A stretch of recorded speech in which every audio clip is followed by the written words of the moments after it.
ሰላም ቅዱሳን እንዴት ናችሁ? ደህና ናችሁ ወይ? ዛሬ እንደሚታወቀው ከዚህ በፊት እንደጀመርነው ትምህርታችን እየቀጠለ ነው ያለው። ዛሬ ደግሞ በጣም ውስጤን ከነካኝ ትምህርት አንዱን ላካፍልላችሁ ፈልጌያለሁ። ምክንያቱም መጽሐፍ ቅዱስን ስናጠና እንግዲህ በየቀኑ የምንማራቸው ነገሮች የምናውቃቸው ነገሮች ብዙ ነው የሚሆኑት። ምክንያቱም አስተማሪ መንፈስ ቅዱስ ስለሆነ ማለት። ስለዚህ ከሮሜ ምዕራፍ 11 ላይ ያለውን አብረን እንካፈላለን። መጽሐፍ ቅዱሳችን ሮሜ ምዕራፍ 11 ከቁጥር 1 ጀምሮ ያለውን አነባለሁ። ጳውሎስ ይህንን ስናገር ለምን እንደተናገረው በዛውም አብረን እንካፈላለን። እንዲህ ይላል፣ እንግዲህ እግዚአብሔር ሕዝቡን ጣላቸውን እላለሁ? አይደለም፣ እኔ ደግሞ እስራኤላውያን ከአብርሃም ዘር ከቢንያም ወገን ነኝና። እግዚአብሔርም አስቀድሞ ያወቃቸው ሕዝብ አልጣላቸውም።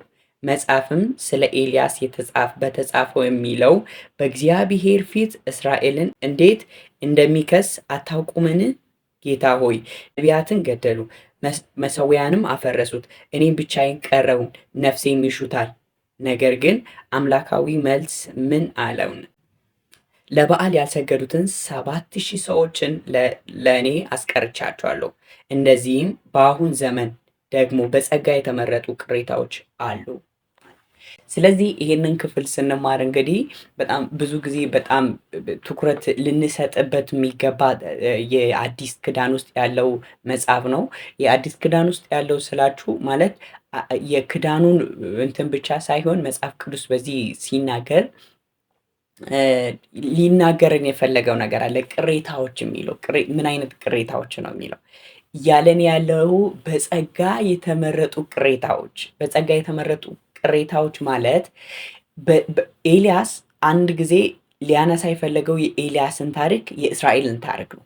እስራኤል በእግዚአብሔር ፊት በጣም በተበላሸች ጊዜ በእግዚአብሔር ሐሳብ በማትታዘዝበት ጊዜ እንደነበረ አስታውሶ ግን እንደዛም ሆኖ ግን አልጣላቸውም ይላል። ምክንያቱም መርጧቸዋልና። ወደዚህ ስንመጣ ደግሞ እንደዚህ ያለ ኤልያስ አንድ ጊዜ በቃ እኔን ሊገሉኝ ይፈልጋል፣ ኤልዛቤል ልትገለኝ ትፈልጋለች፣ ብዙ ሰዎችን ገላለች፣ እኔ ብቻዬን ቀረው ብሎ ሲናገር እግዚአብሔር እንደዚህ ያለ 7,000 ለበዓል ያልሰገዱትን ቅሬታዎች ራሴ ያስቀርቻለሁ። ይሄንን ሲናገር እንግዲህ ምንድን ነው ከዚህ የምንረዳ? ባለቀው ሰዓት በመጨረሻ ዘመን እግዚአብሔር ቅሬታዎች እንዳሉ ማሰብ ያስፈልጋል ማለት ነው። ቅሬታዎች ስንላቸው ከዓለም ጋር ያልተቀላቀሉት ያልተበከሉት ለእግዚአብሔር ብቻ ቤታቸው ሆኖ ጸንቶ የሚቆሙ ሰዎች እንዳሉ መጽሐፍ ቅዱስ ይነግረናል ማለት። ብዙ ሰዎች ይሄንን አያምኑበትም። ብዙ ሰዎች ቤተክርስቲያን ስለተመላለሱ የእግዚአብሔር ቅሬታዎች የሚሆኑ ይመስላቸዋል። ብዙ ሰዎች በጣም ጸሎታቸው በጣም ረዣዥም ስለሆነ ቅሬታዎች የሆኑ ይመስላቸዋል። እግዚአብሔር ግን እንደዚህ ይላል፣ ሰዎች ያልደረሱበት ያላወቁትን ቅሬታዎች ለራሴ ያስቀርቻለሁ ነው የሚለው። ብዙ ሰዎች የኤልያስ ማይንድ ነው ያለ ነው እኛ አሁን ሳስበው ማለት ብዙ ጊዜ በመድረክ ዙሪያ የሚታዩ ሰዎች ቅሬታዎች ሊመስሉን ይችላሉ። እግዚአብሔር ግን ሲያያቸው እነዚህ አይደሉም ልል ይችላል ማለት ነው። እያለን ያለው ምንድን ነው? በጸጋ የተመረጡ ቅሬታዎች አሉ። በምን ጊዜ? ባለቀ አስጨናቂ በሚሆንበት ጊዜ ላይ ለእግዚአብሔር የቀሩት ቅሬታዎች እንዳሉ ይነግረናል ማለት ነው። ለእግዚአብሔር የቀሩ ቅሬታዎች ማለት እግዚአብሔር በጸጋ የመረጣቸው በጸጋ በመጨረሻ ዘመን በአሁን ባለነው ዘመን ለራሱ ያስቀራቸው እንዳለ ይነግረናል። ስለዚህ ጳውሎስ ሲናገር እኔ እንደውም የተወለድኩት ከእስራኤል ዘር ነው፣ ከእስራኤል ዘር ብቻም አይደለም ከቢንያም ነገር ነው ብሎ ይናገራል። እንደዚህ በመሆኔ የተመረጥኩ ሰው ነኝ ብሎ ልልኝ ይፈልጋል። የተመረጥኩ ሰው ነኝ፣ እኔም እንደሚመኩበት መመኪያ አለኝ፣ ምክንያቱም ከቢንያም ወገን ነኝና ብሎ ይላል። ግን ደግሞ እሱ አይደለም በእሱ አይደለም በእግዚአብሔር ቤት ቅሬታ መሆን የሚቻለው። በእግዚአብሔር ቤት ቅሬታ መሆን የሚቻለው በምንድን ነው? በጸጋ በመመረጥ ነው።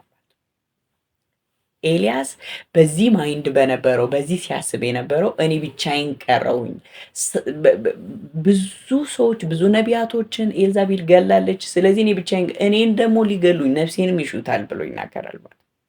እንደዛ ስለ እግዚአብሔር እንደዚህ ያለ አትሳሳት ኤልያስ፣ እኔ ቅሬታዎች አሉኝ፣ አንተ ያላወቅከው ለበዓልም ያልሰገዱት 7,000 ቅሬታዎች አሉ። 7,000 ቅሬታዎች አሉኝ። ኤልያስ እሱ ብቻ እንደሆነ ያስብ ነበረ ማለት። ቤተክርስቲያን ውስጥ እንደዚህ ነው። አሁን ሰዎች እግዚአብሔር ስላልተናገረ ቅሬታዎቼ ናቸው ብሎ ስላልጠራቸው ተደብቆ ያሉት ሰዎች እንዳሉ ብዙ ሰዎች አይረዱም ማለት አይረዱም። ይሄንን ያሉት ሰዎች በቃ በሰው እይታ ውስጥ ያሉ ሰዎች ብቻ እንዳሉ አድርጎ ነው የሚያስቡ። እግዚአብሔር ግን ለራሱ ያስቀራቸው ሰዎች እንዳሉ እንዳትረሱ። በጣም ጨካኞች፣ ለእግዚአብሔር ቃል በጣም ጨክኑት፣ ትክክል ላልሆነ ትክክል አይደለም ብሎ የሚሟገቱት፣ የእግዚአብሔር ቃል ከሚጠፋ ራሳቸውን ሊያጠፉ የሚደርሱ ሰዎች፣ የእግዚአብሔር ቤት ቅናት ሁሌ የሚበላቸው ሰዎች ቅሬታዎች እንዳለው እንዳትረሱ። ዓለም ብትበላሽ ተለይቶ ብቻቸውን የቆሙ ሰዎች አሉ ማለት። ስለዚህ ዛሬ ልላቸው የፈለጉት ይቻላል። ምን ማድረግ? ተለይቶ ለብቻ ለእግዚአብሔር ቅሬታ መሆን ይቻላል። እግዚአብሔር የጠራን ለዚህ ነው። አንድ ጊዜ አንብባችሁ ከሆነ አላቆም ራዕይ ምዕራፍ 12ን ስታነቡት ሴቲቷ መሲሁን ከወለደች በኋላ ዘንዶ ነበረ። ዘንዶ ሲያባራት የነበረው ሁለት ነገር ነው ያደረገው። አንደኛ ካባረራት ቅሬታዎቿን በዚች ምድር ላይ የቀሩትን ነው ያባረረው ማለት። ምክንያቱም ለእግዚአብሔር የተመረጡት የእግዚአብሔርን ሀሳብ ሊያራምዱ የሚችሉ ሰዎችን ይዋጋቸዋል ማለት ያ ቃል ማለት ነው። ስፔሲፊካሊ እንደዚህ ማሰብ ያስፈልጋል። እግዚአብሔር ቅሬታዎች እንዳሉ ማሰብ ያስፈልጋል። ሌሎች ደግሞ የእግዚአብሔር በዚች በመጨረሻ ዘመን ላይ የእግዚአብሔር ቅሬታዎች መሆን ከተፈለገ ምንድን ነው ማድረግ ያለብን? አንድና አንድ ነው።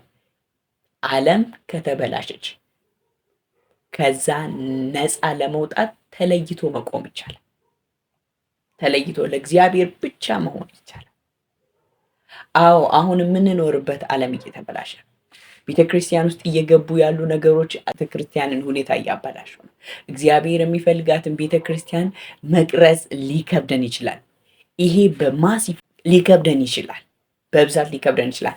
ግን አንድ ነገር አለ፣ ለብቻ ተለይቶ መቆም ይቻላል። እግዚአብሔር እየፈለገ ያለው ቅሬታዎች ምን አይነት ሰዎች ናቸው? ለብቻቸው ተለይቶ ለእግዚአብሔር ብቻ መቆም የሚችሉትን ነው ይጠራናል ማለት ነው። ሰው ተለዩልኝ፣ እኔ በሚፈልገው መልክ ተዘጋጁልኝ፣ ቃሌን ተመገቡት፣ እኔ ለእናንተ ያዘጋጀሁት ይሄንን ነው እያለን ያለ ነው። ኤልያስ በጣም ጥሩ ነው። የእግዚአብሔርን ሀሳብ የሚያገለግል ሰው ነው። በዘመናት እግዚአብሔር የሰራበት ነው። ግን ደግሞ በዛች ቅጽበት የነበረው አስተሳሰብ እግዚአብሔር እሱን ብቻ ያስቀረው መስሎት ነበር። ግን እግዚአብሔር በጣም ብዙ ሰዎች እንዳሉ ያልተገለጡ ያልታዩ በጣም ጨካኝ ለእግዚአብሔር ቃል ለእግዚአብሔር ዓላማ ጨካኝ የሆኑ ሰዎች እንዳሉ መርሳት የለብንም። ስለዚህ ትውልድ ወደዚህ እንዲመጣ ተለይቶ ብቻውን እግዚአብሔርን ቃል መብላት መጸለይ መቆም አለበት ማለት ነው። እንደዚህ ይላል መጽሐፍ ቅዱስ ሲናገር ወደ ምድረ በዳ ወሰድኳት የልቤን ነገርኳት እንደሚል እግዚአብሔር ወደ ምድረ በዳ ሊወስደን ይችላል። ያ ማለት ምድረ በዳ ብቻ አይደለም ማሰብ ያለብን፣ ወደ ቤታችን እንድንመለስ፣ እልፍኛችን እንድንዘጋ፣ እንድንጸልይ፣ ከእሱ ጋር እንድንሆን ብቻ ሊፈልግ ይችላል። ስለዚህ ይሄንን ማሰብ አስፈላጊ ነው ማለት ነው ወገኖች። ዛሬ በዚህ ልክ እንድንዘጋጅ እግዚአብሔር ጸጋውን ያብዛልን። ስለዚህ በዚህ በመጨረሻ ዘመን በጸጋው የተመረጡ ቅሬታዎች አሉ። እግዚአብሔር ለምንም አይደለም ተመልሶ ይመጣል፣ ለቅሬታዎቹ ነው ተመልሶ ይመጣል። ስለዚህ በዚህ ትምህርት በጣም እንደተባረካችሁ ተስፋ አድርጋለሁ። አይምሯችሁ ውስጥ ትንሽ ነገርም ቢሆን እንዳነሳቃለሁ። ስለዚህ እንድትጸልዩ እግዚአብሔር እናንተን ቅሬታዎቼ ናችሁ እያላችሁ ስለሆነ እንድትዘጋጁ ክርስቶስ በቅርብ ተመልሶ ይመጣል። ይሄንን ማሰብ ያስፈልጋል። ተባረኩ። እግዚአብሔር ጸጋ ይብዛል።